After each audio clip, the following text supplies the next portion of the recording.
அஜித்குமார் அவர்களோட லாக்அப் மரணம் நடந்ததுக்கு அப்புறம் அந்த இஷ்யூ பெரிய ஒரு பேசு பொருளா தமிழ்நாட்டில் மாறி இருக்கு. அதுக்கான முக்கியமான காரணம் என்னன்னா, தமிழ் மக்கள் அதை பெரிய ஒரு பேசு பொருளா மாத்திருக்காங்க. தமிழ் மக்கள் இதை சீரியஸான ஒரு பிரச்சனையா பாக்குறாங்க. சோசியல் மீடியால ரொம்ப தீவிரமா மக்கள் அதை டிஸ்கஸ் பண்றாங்க, அவங்களோட கோவத்தை வெளிப்படுத்துறாங்க. ஸோ இந்த விஷயங்களெல்லாம் மக்கள் பண்ணும்போது நேச்சுரலா அரசியல்வாதிகளும் தலைவர்களும் அதை பேச வேண்டிய ஒரு கட்டாயத்துக்கு தள்ளப்படுறாங்க. ஈவன் திமுகவோட கூட்டணி கட்சிகள் கூட இந்த இஷ்யூவை ஸ்ட்ராங்கா கண்டிச்சு அவங்க பேசியிருக்காங்க. அது மட்டும் இல்லாம தமிழ்நாட்டில் இருக்கக்கூடிய மெயின் ஸ்ட்ரீம் ஊடகங்களும் இந்த இஷ்யூவை இப்ப கையில் எடுக்கிறாங்க. குறிப்பா பிரைம் டைம்ல 1-2 நாள் இந்த இஷ்யூ எடுத்து அவங்க டிஸ்கஸ் பண்ணியிருக்காங்க. இப்ப ஜெயராஜ் பெனிக்ஸ் இஷ்யூ நடந்தப்ப இதை விட பயங்கரமா ஆக்ரோஷமா டிஸ்கஸ் பண்ணாங்க. பட் இருந்தாலும் இதை அட்லீஸ்ட் அவங்க எடுத்து பேசினதே பெரிய ஒரு விஷயம்தான். இப்ப திரும்பவும் அவங்க அதிமுக பாஜகன்னு பேச ஆரம்பிச்சிட்டாங்க. பட் இருந்தாலும் அதை டிஸ்கஸ் பண்ணியிருக்காங்க. ஸோ இந்த அளவுக்கு இந்த இஷ்யூ இன்னைக்கு தமிழ்நாட்டில் ஒரு பேசு பொருளாக மாறி இருக்குன்னா அதுக்கு காரணம் தமிழக மக்கள் தான். பட் இருந்தாலும் இப்போ ஒரு சிக்கல் என்னன்னா, முக்கியமான இஷ்யூ இங்க கஸ்டோடியல் டெத், லாக்அப் மரணங்கள் தான் இங்க முக்கியமான இஷ்யூ. அதை விட்டுட்டு இப்ப வேற சில முக்கியத்துவம் இல்லாத விஷயங்களை நம்ம பெரிய அளவுல டிஸ்கஸ் பண்றோமோ, அதை பேசி நேரத்தை வீணடிக்கிறோமோ அப்படின்ற ஒரு சந்தேகம் எனக்கு இருக்கு. ஸோ அதனாலதான் இந்த வீடியோவை போட்டுடலாம் அப்படின்ற மாதிரி யோசிச்சோம். இப்ப நிக்கிதா அப்படின்ற ஒரு பெண்ணை பத்தி நிறைய பேசிட்டு இருக்காங்க. ஸோ நிக்கிதா அப்படின்ற இந்த பெண்ணோட பேக்ரவுண்டை நம்ம செக் பண்ணி பார்க்கும்போது ரொம்ப ஒரு டேஞ்சரஸான ஒரு கேரக்டர் அப்படின்ற மாதிரி தான் தோணுது. நிறைய முறைகேடுகள்ல அவங்க ஈடுபட்டிருக்காங்க, நிறைய நபர்களை அவங்க ஏமாத்திருக்காங்க, நிறைய பண மோசடி பண்ணியிருக்காங்க அப்படின்ற மாதிரிலாம் செய்திகள் பார்க்க முடியுது. அதெல்லாம் எந்த அளவுக்கு உண்மைன்னு தெரியல. பட் அவங்க மேல நிறைய அலிகேஷன்ஸ்லாம் இருக்கு. அது மட்டும் இல்லாம அவங்க வேலை செஞ்ச கல்லூரிலையும் பார்த்தோம்னா அவங்களுக்கு நல்ல பேர் இல்லை. அங்க இருக்கக்கூடிய மற்ற சக எம்ப்ளாயீஸ் பார்த்தோம்னா இவங்களை அவங்க பாசிட்டிவா பார்க்கல. ஸோ அங்கேயும் அவங்களுக்கு நிறைய சிக்கல்கள் இருக்கு. அது போக அங்க இருக்கக்கூடிய ஸ்டூடெண்ட்ஸுக்கும் இவங்கள பெருசா பிடித்த மாதிரி தெரில. ஸோ அவங்களும் பார்த்தோம்னா இவங்க மேல நிறைய கம்ப்ளைண்ட்ஸ், குற்றச்சாட்டுகள்லாம் வைக்கிறாங்க. கலெக்டர்கிட்டையும் அவங்க நிறைய கம்ப்ளைண்ட்ஸ் எல்லாம் முன் வச்சிருக்காங்க. ஸோ இதெல்லாம் வச்சு பார்க்கும்போது நிக்கிதா அப்படின்ற இந்த கேரக்டர் பார்த்தோம்னா டேஞ்சரஸான ஒரு கேரக்டர் தான். பட் இந்த அம்மாவுக்கு அதிகப்படியான ஒரு முக்கியத்துவம் கொடுக்கறத நம்மளால பார்க்க முடியுது. ஸோ இப்போ ஊடகங்கள் பார்த்தோம்னா நிக்கிதா நிக்கிதா நிக்கிதான் தான் பேசிட்டு இருக்காங்க. ஏதோ இந்த அம்மா மட்டும் இல்லைன்னா கஸ்டோடியல் டெத்தே நடந்திருக்காது அப்படின்ற மாதிரி பெரிய அளவுல டிஸ்கஸ் பண்றாங்க. ஸோ அது ஒரு ஆபத்தான விஷயம்னு பார்க்குறேன். கஸ்டோடியல் டெத் அப்படின்ற ஒரு பெரிய இஷ்யூவை நிக்கிதா அப்படின்ற ஒரு இண்டிவிஜுவலுக்குள்ள நிறைய நேரங்களில் சுருக்கிறத நம்ம பார்க்க முடியுது. ஸோ இங்கே நம்ம ஃபோக்கஸ் பண்ண வேண்டிய விஷயம் கஸ்டோடியல் டெத் அப்படின்ற அந்த இஷ்யூவாக தான் இருக்கணும் அப்படின்றது என்னோட ஸ்ட்ராங்கான ஒரு பார்வை. அது மட்டும் இல்லாமல் இப்போ இன்னைக்கு நடந்த இன்னொரு விஷயம் என்னன்னா, ஒரு ஃபோட்டோ இப்போ சோசியல் மீடியாவில் வேகமாக வைரலாக ஸ்ப்ரெட் ஆகுது. அண்ணாமலை அவர்களும் நிக்கிதாவும் சேர்ந்து இருக்கிற மாதிரியான ஒரு ஃபோட்டோ. இந்த ஃபோட்டோவை பொறுத்தளவில் இப்போ ஒரு குரூப் பார்த்தோன்னா இந்த ஃபோட்டோவை வேகமாக ஸ்ப்ரெட் பண்ணுறாங்க. வேகமா இந்த போட்டோவை ஸ்ப்ரெட் பண்ணி அவங்க என்ன சொல்றாங்கன்னா, பாஜகவுக்கும் நிக்கிதாவுக்கும் தொடர்பு இருக்கு அப்படின்ற ஒரு விஷயத்தை அவங்க சொல்றாங்க. அதுவும் குறிப்பா திமுகவை ரொம்ப ரொம்ப ஸ்ட்ராங்கா ஆதரிக்கக்கூடிய ஒரு பத்திரிகையாளர் என்ன சொல்றாருன்னா, இப்ப பாஜகவுக்கும் நிக்கிதாவுக்கும் தொடர்பு இருக்கு அப்படின்ற செய்திகள்லாம் வர ஆரம்பிக்குது. இனிமேல் நடுநிலையாளர்கள்லாம் இந்த இஷ்யூவை பேச மாட்டாங்க அப்படின்ற அளவுக்கு ஒருத்தர் போஸ்ட் போட்டிருக்காரு. ஸோ இது ஆபத்தான ஒரு விஷயம்னு பாக்குறேன். ஃபர்ஸ்ட் நிக்கிதா அப்படின்ற பெரிய ஒரு பிம்பத்தை கட்டமைக்கிறீங்க. ஸோ கஸ்டோடியல் டெத்துக்கான காரணமே இவங்க தான் அப்படின்ற ஒரு நரேட்டிவை பில்ட் பண்றீங்க. அதுக்கப்புறம் அந்த அம்மாவை பாஜகவோட ஈஸியா கனெக்ட் பண்ணிட்டு போயிட்டே இருக்கீங்க. ஸோ இப்போ அந்த பெரிய இஷ்யூவை ரொம்ப சாதாரணமா நீங்க சுருக்கிடுறீங்க. கஸ்டோடியல் டெத் அப்படின்ற இந்த இஷ்யூ இன்னைக்கு நேத்தோ ஸ்டார்ட் ஆன இஷ்யூ கிடையாது. திமுக ஆட்சியில் கடந்த 4 ஆண்டுகளாக நிறைய கஸ்டோடியல் டெத்லாம் நடந்திருக்கு. ஏறக்குறைய 25 கஸ்டோடியல் டெத் நடந்திருக்கு. அதே மாதிரி அதிமுக ஆட்சி காலகட்டத்தில் நடந்திருக்கு. ஸோ இந்த அம்மாவை சுத்தி எல்லா விவாதத்தையும் திருப்புறது கரெக்டான ஒரு விஷயம் இல்லை அப்படின்ற மாதிரி பார்க்குறேன். முக்கியமான இஷ்யூவை டிஸ்கஸ் பண்ண வேண்டிய தேவை இருக்கு அப்படின்ற மாதிரியும் பார்க்குறேன். அது மட்டும் இல்லாம இங்க நம்ம கேட்க வேண்டிய முக்கியமான கேள்வி என்னன்னா, ரைட், இப்ப அந்த நிக்கிதா அப்படின்ற அந்த பெண் ரொம்ப சிக்கலான ஒரு கேரக்டர் தான்றத புரிஞ்சுக்க முடியுது. அவங்களோட ட்ராக் ரெக்கார்ட் பார்க்கும்போது நிறைய பிரச்சனைகள்லாம் இருக்கு, அதெல்லாம் ஓகே. பட் அந்த பெண் சொல்லக்கூடிய விஷயங்களை போலீஸ்காரங்க ஏன் கேட்கணும்? அந்த பெண் ஒரு கம்ப்ளைண்ட் கொடுக்குறாங்கன்னா அதை ஏன் போலீஸ்காரங்க இவ்வளவு சீரியஸா எடுக்கணும்? சீரியஸா எடுத்து அஜித்குமார் அப்படின்றவரை ஏன் இவ்வளவு மோசமா அவங்க நடத்தணும் அப்படின்றதான் முக்கியமான கேள்வி.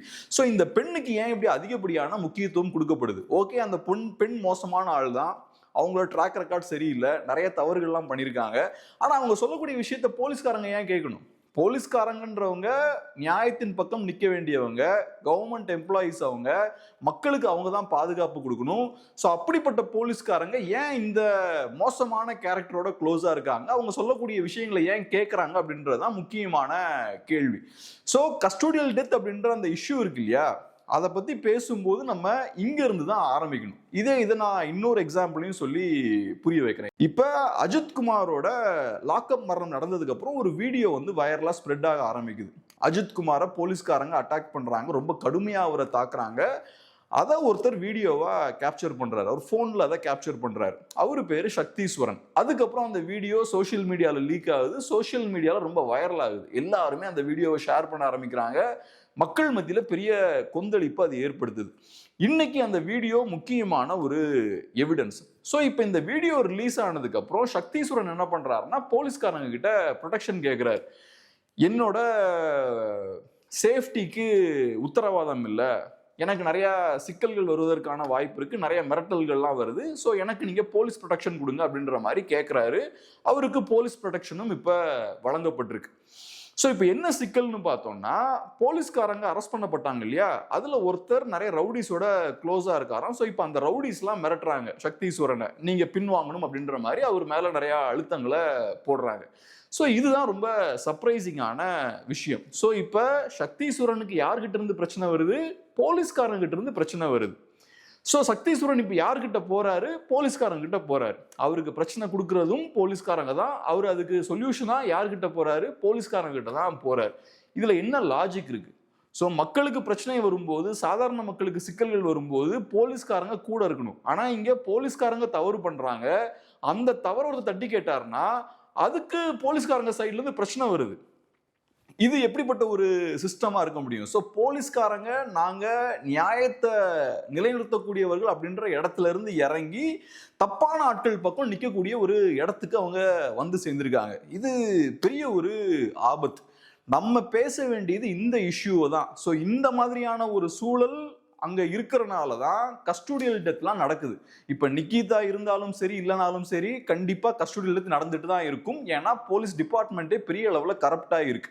அதனாலதான் இதுக்கு முன்னாடியும் நிறைய கஸ்டோடியல் டெத்லாம் நடந்திருக்கு. ஸோ அந்த சிக்கல்கள் குறித்து நம்ம பேசணும். ப்ராடர் பிக்சரை நம்ம பேச வேண்டிய அவசியம் இருக்கு. நிக்கிதா அப்படின்ற இண்டிவிஜுவலை பத்தி பேசிட்டு அதுக்கப்புறம் அவங்களுக்கும் பாஜகவுக்கும் கனெக்ஷன் இருக்கா? அஃப்கோர்ஸ் பாஜகவுக்கும் அவங்களுக்கும் கனெக்ஷன் இருந்தால் ஆக்ஷன் எடுங்க. சேர்ந்து ஏதாவது தவறு பண்ணியிருந்தாங்கன்னா கண்டிப்பா அதை சீரியஸ் எடுத்து நடவடிக்கை எடுங்க. அதெல்லாம் செகண்டரி. பட் முக்கியமான இஷ்யூ இங்க என்னன்னா கஸ்டோடியல் டெத். அதை டைவர்ட் பண்ணக்கூடிய முயற்சிகள் இப்ப நடந்துட்டு இருக்கு. இது ஆபத்தான ஒரு விஷயம். ஸோ இப்போ இந்த முக்கியமான விஷயத்தை பத்தி நம்ம பேசும்போது ஏகப்பட்ட டைவர்ஷன்ஸ் வருது. ஒரு சைட்ல நிக்கிதா அப்படின்ற இந்த கேரக்டரை உள்ள கொண்டு வராங்க. இன்னொரு சைட்ல இன்னொரு குரூப் பார்த்தோம்னா போலீஸ் டிபார்ட்மெண்ட்டே நம்ம ரிஃபார்ம் பண்ணணும், பிரிட்டிஷ் காலகட்டத்தில் உருவாக்கப்பட்ட டிபார்ட்மெண்ட் இது, ஸோ அதே கேரக்டர்ஸோட இருக்கு, அதை கம்ப்ளீட்டா நம்ம ரிஃபார்ம் பண்ண வேண்டிய தேவை இருக்கு அப்படின்ற ஒரு விஷயத்த சொல்றாங்க. இன்னொரு சைட்ல ஹியூமன் ரைட்ஸ் ஆங்கிள் கொண்டு வராங்க.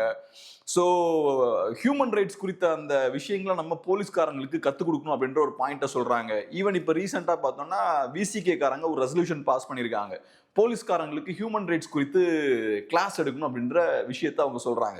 இது எல்லாமே டைவர்ஷன் தான் பார்க்குறேன். இங்கே அதெல்லாம் எந்த பிரச்சனையும் கிடையாது. இப்போ ஹியூமன் ரைட்ஸ் குறித்தெல்லாம் போலீஸ்காரங்களுக்கு மட்டும் இல்லை, நமக்குமே நல்ல புரிதல் வேணும், எனக்கும் வேணும், இந்த வீடியோ பார்க்கக்கூடியவங்களுக்கும் வேணும். முக்கியமாக பொலிட்டீஷியன்ஸுக்கு ஹியூமன் ரைட்ஸ் குறித்த புரிதல்லாம் வேணும். ஸோ அதெல்லாம் நம்ம கண்டிப்பாக பண்ணலாம். பட் இங்கே போலீஸ் டிபார்ட்மெண்ட்ல இருக்கக்கூடிய சிக்கல் என்னன்னா, அவங்களுக்கு ஒரு ஸ்பெஷலான ஒரு சலுகை இருக்கு. இப்போ நான் ஒரு இண்டிவிஜுவலா ஒரு தப்பு பண்றேன்னு வச்சுப்போம், ஏதோ ஒரு திருட்டோ வன்முறை சம்பவத்தில் நான் ஈடுபடுறேன்னா கண்டிப்பா என் மேல ஆக்ஷன் எடுப்பாங்க. குயிக்கா என்னை தூக்கி அரெஸ்ட் பண்ணி உள்ள போட்டுருவாங்க.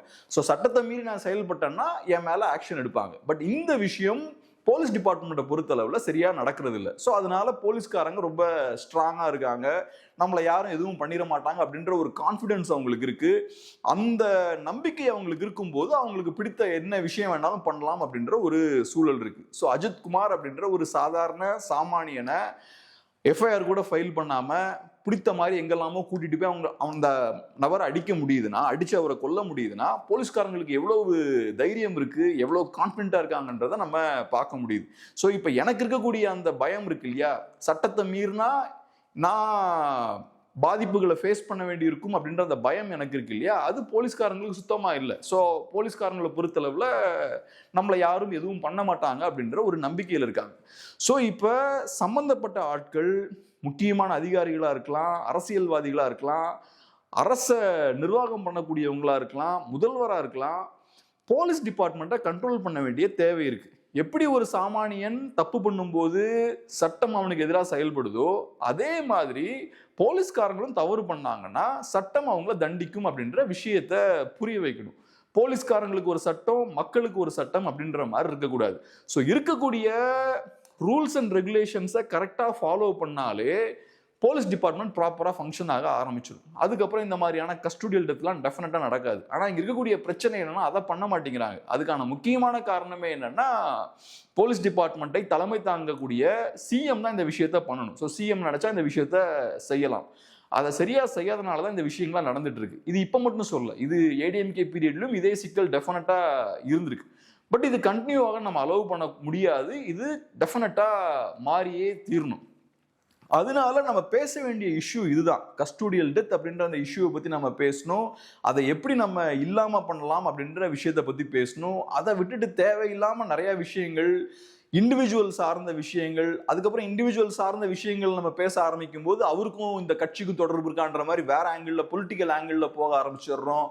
அது போக ஹியூமன் ரைட்ஸ் அது இதுன்னு ஏகப்பட்ட விஷயங்கள் பேச ஆரம்பிக்கிறோம். அதெல்லாம் இருக்கு. பட் இருந்தாலும் கோர் இஷ்யூ இதுதான். சாதாரண மக்களுக்கு அப்ளை ஆகக்கூடிய சட்டங்கள் போலீஸ்காரங்களுக்கு அப்ளை ஆக மாட்டேங்குது. இதுதான் இப்போ இருக்கக்கூடிய மிகப்பெரிய ஒரு சிக்கலாக நான் பார்க்குறேன். இந்த வீடியோ உங்களுக்கு யூஸ்ஃபுல்லாக இருந்திருக்கும் நம்புறோம். டெஃபினட்டாக உங்களோட வியூஸையும் ஷேர் பண்ணுங்க. சேனலை சப்ஸ்கிரைப் பண்ணவும் மறந்துடாதீங்க. ரொம்ப நன்றி.